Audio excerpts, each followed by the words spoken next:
Fala pessoal, tudo beleza? Você acredita que um pé de uva pode te trazer algum tipo de ensinamento? Pois é, isso aconteceu comigo e eu consegui descobrir 5 coisas que um pé de uva me ensinou. Então, se você está interessado um pouco mais sobre esse assunto, nós vamos falar aqui sobre proatividade, produtividade e desenvolvimento de projetos. Então, se você está interessado em saber um pouco mais sobre essa história, fica comigo até o final do vídeo que você vai entender tudo direitinho. Eu sou Wagner Cassol, especialista em inovações tecnológicas. Vamos lá!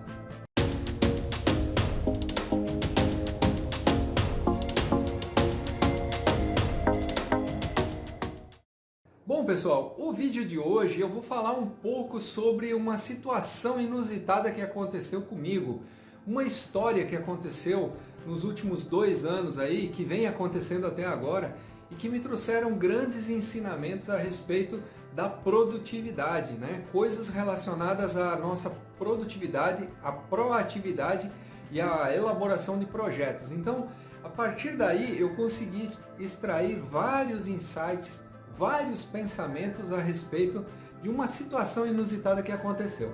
Eu vou explicar em detalhes para vocês. Há uns 2 anos atrás, eu estava no Rio Grande do Sul, de férias, visitando os meus familiares, os meus amigos lá, e eu sou de lá, sou do Rio Grande do Sul, mas nesse momento eu moro no Tocantins.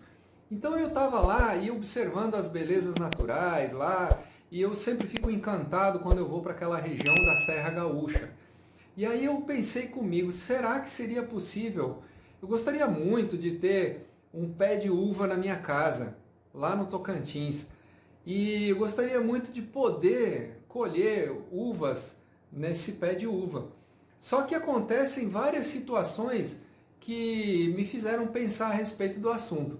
Primeiro, no Tocantins não tem pés de uva para comprar. E mesmo que eu quisesse comprar, por exemplo, um pé adulto, isso não seria possível porque lá no Tocantins não se cultivam uvas.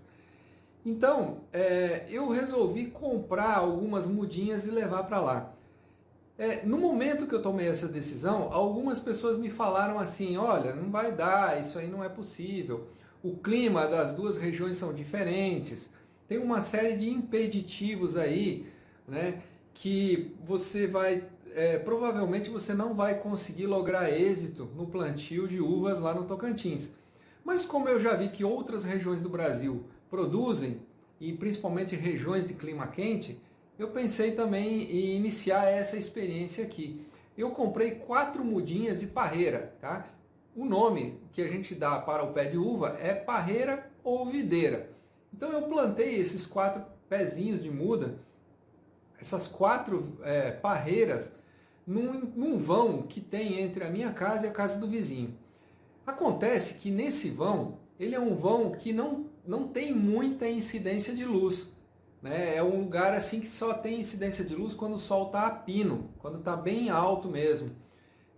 Isso provocaria uma incidência de luz no máximo 2 horas para essas parreiras.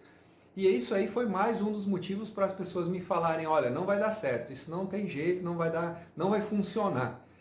Bom, eu embalei essas mudinhas, coloquei numa caixinha com o maior cuidado possível, coloquei dentro da minha mala e trouxe de avião para o Tocantins. Chegaram aqui intactas, tudo certinho, mas eram mudinhas pequenininhas assim, ó, não maiores que isso. E aí eu plantei elas nesse local aí. E a partir daquele momento eu comecei a dedicar esforço e tempo para poder fazer essas mudas vingarem, né? 2 delas morreram. 2 eu não consegui recuperar. Uma delas se desenvolveu relativamente bem e a segunda ficou no meio do caminho aí. A partir daí eu comecei a regar nos horários que ela precisava de água, eu fui adubando essas mudas, eu fui cuidando delas, porque para quem não sabe, as parreiras elas são trepadeiras, elas precisam se agarrar em alguma coisa para poder espalhar seus ramos, né? Os seus galhos. E aí eu fiz toda uma estrutura de arames ligando as 2 casas para poder fazer com que ela subisse por pedaços de madeira e depois lançasse os seus ramos por cima dessa estrutura de arame que eu construí. Pois bem, Depois de 2 anos cuidando, regando, né? Porque aqui no Tocantins existem dois períodos muito distintos. Nós temos um período do calor com seca de 6 meses e nós temos um período chuvoso de mais 6 meses. Então são duas situações bem distintas. No período chuvoso foi relativamente tranquilo porque ela ia recebendo a água da chuva e ela foi se desenvolvendo bem.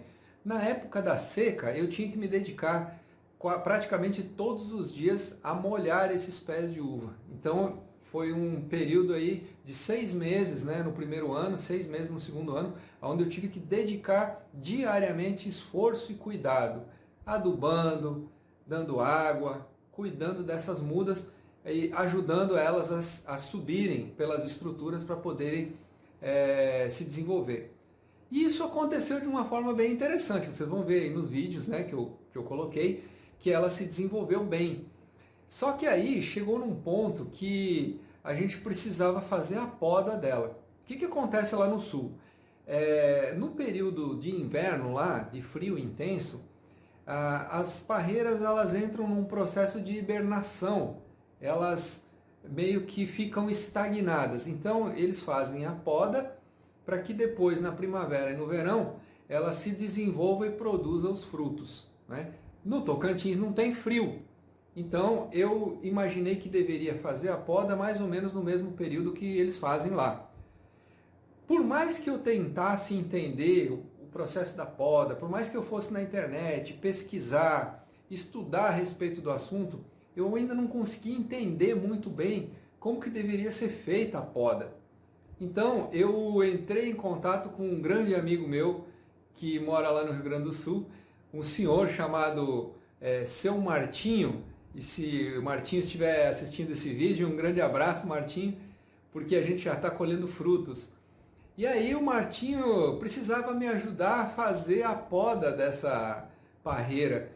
E mesmo que numa distância de 3.000 quilômetros a gente fez. Eu fiz uma chamada de vídeo e utilizando o meu celular eu fui mostrando para ele onde que estavam os galhos e ele ia me orientando. Falava, corta aqui, corta ali, corta do outro jeito, né? E eu meio assim reticente, né? Porque eu falei assim, nossa, vai podar tudo, vai tirar tudo. E ele falou, não, pode cortar aqui, pode cortar ali, que ela vai produzir. Aí eu fiz, né? Eu obedeci, porque eu não tenho conhecimento do assunto. Acabei fazendo da forma com que ele me disse.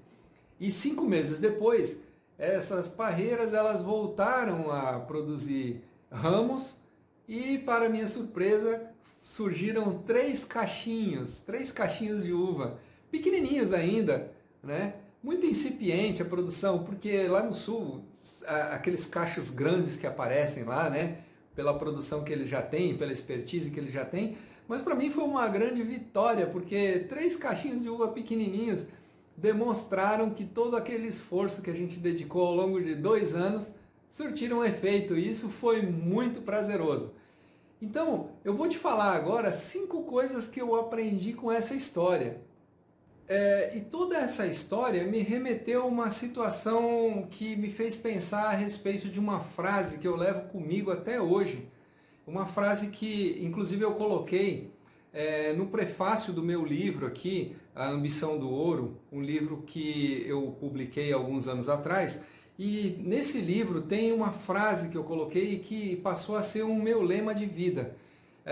Uma frase de Jean Cocteau, que é um artista francês, e ele escreveu o seguinte, ele disse que, não sabendo que era impossível, foi lá e fez. Quer dizer, muitas vezes a gente acha que não tem condições de fazer as coisas, que a gente não vai conseguir, e mesmo não sabendo que seria impossível, a pessoa vai lá e faz, e depois ela descobre que tem um monte de gente falando que aquilo ali não iria dar certo.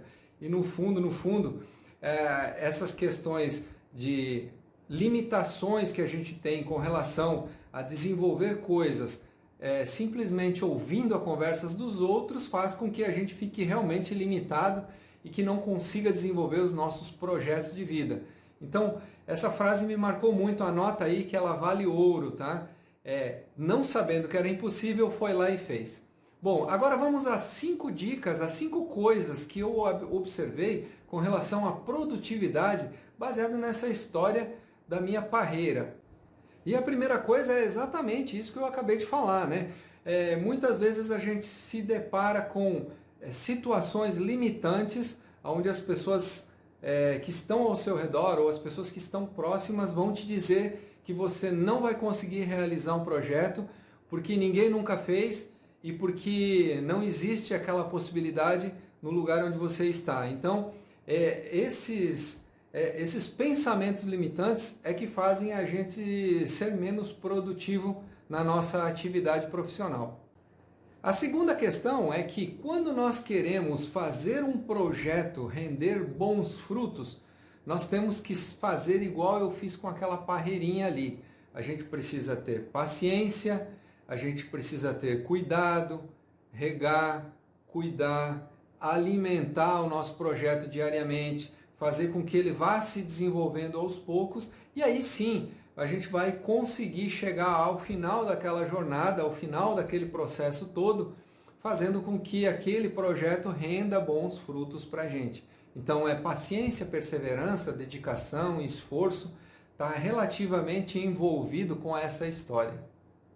O terceiro ensinamento que eu levo a partir dessa história é que quando a gente não tem experiência a respeito de um assunto, nós devemos procurar profissionais que dominem aquele assunto, que saibam nos orientar e que saibam fazer com que a gente possa, se não copiar, pelo menos modelar as atitudes, as ações dessas pessoas. Então, da mesma forma como eu fiz com o meu amigo Martinho, me orientando no processo de poda, e a partir de agora eu sei fazer, porque ele me ensinou e eu fiz na prática, muitas vezes nos nossos projetos a gente precisa trazer a orientação de um profissional que nos diga o caminho que precisa ser seguido. Então, uma dica que eu dou é que se você tem projetos que precisam ser realizados, modele as pessoas que já conseguiram êxito, que já fizeram sucesso com aqueles projetos, né? Escolha pelo menos 3 pessoas que você considera que são realmente importantes, que são uma sumidade naquele assunto, siga essas pessoas, acompanhe os ensinamentos que essas pessoas trazem e aí sim você passa a se basear nas ideias delas para produzir o seu projeto. Esse é o terceiro insight que eu tive a respeito do meu pezinho de uva. O quarto ensinamento que eu aprendi com essa história é que nós conseguimos, utilizando todo o nosso esforço, colher frutos pequenos, uma produção ainda pequena, mas olha só, eu acredito que na próxima temporada eu vou conseguir produzir muito mais frutos, que eu vou conseguir colher muito mais uvas. Então o pensamento é esse. Se naquele momento o seu projeto ainda não está rendendo os frutos que você gostaria que ele rendesse, insista, continue, persista, porque logo mais adiante você vai começar a colher mais, e isso se transforma numa espiral virtuosa de crescimento. Você passa a acreditar que aqueles projetos que você tem vão render frutos e cada vez mais você vai ter êxito em cima deles. Então, se você está colhendo agora 3 cachinhos pequenininhos de uva, fale para as pessoas do seu êxito, comemore essa vitória que você teve. Porque se você persistir, se você continuar acreditando que o seu projeto vai render bons frutos, esses frutos realmente vão acontecer num futuro muito mais próximo do que você acredita. E o quinto ensinamento que eu aprendi com essa história toda é que, lembra que eu falei que das 4 mudas apenas 2 sobreviveram, as outras 2 morreram? Pois bem, quando isso aconteceu, eu dediquei muito mais esforço e muito mais empenho com o cuidado daquelas 2 mudinhas que sobreviveram. Então, a intensidade, a pressão que eu coloquei nesse projeto fizeram com que elas perseverassem e sobrevivessem. E a partir de agora elas vão me produzir frutos, vão me dar resultado. E eu acredito que na nossa vida, tanto pessoal quanto profissional, a gente tem que aproveitar esses momentos e dedicar esforço nos projetos que realmente interessam para a gente. Porque se a gente começar a espalhar um monte de projeto e não dedicar esforço e pressão sobre o que realmente interessa, a gente vai ficar fazendo um monte de coisa que não vai ser produtivo, não vai dar resultado e o seu foco maior, a sua proposta maior, o seu propósito de vida acaba ficando um pouco de lado e você não dedica todo aquele esforço que poderia estar dedicando num projeto só. Então esse é o quinto ensinamento que eu realmente comecei a pensar a respeito do assunto e entendi que é algo que faz todo sentido na nossa vida. Quando a gente começa a dedicar muito esforço e muita atenção ao projeto, que ele se torna prioritário, aquele projeto vai dar resultado. Mais cedo ou mais tarde isso vai acontecer. Às vezes é só uma questão de tempo e a gente precisa ter essa paciência para poder fazer com que as coisas deem certo. E se você está gostando desse conteúdo, se você está gostando dos conteúdos que eu estou colocando aqui no meu canal, não deixa de se inscrever, compartilha o link com os amigos, mostra para os seus colegas e fala, olha, que legal que ele está trazendo esses conteúdos. Se isso está fazendo sentido para você, se isso está ajudando no seu processo produtivo, se isso está melhorando de alguma maneira a sua vida, compartilha com as outras pessoas. Isso é um conteúdo gratuito e você me ajuda, você paga por esse conteúdo simplesmente clicando aí no gostei, compartilhando com as pessoas, fazendo um comentário. Isso me permite fazer mais engajamento de pessoas e o YouTube sabe que precisa entregar esse conteúdo para mais gente. Então não deixa de se inscrever aí, ativa o sininho para receber as notificações, compartilha com o máximo de pessoas possível, tá bom? Obrigado por fazer parte desse projeto e a gente se vê no próximo vídeo.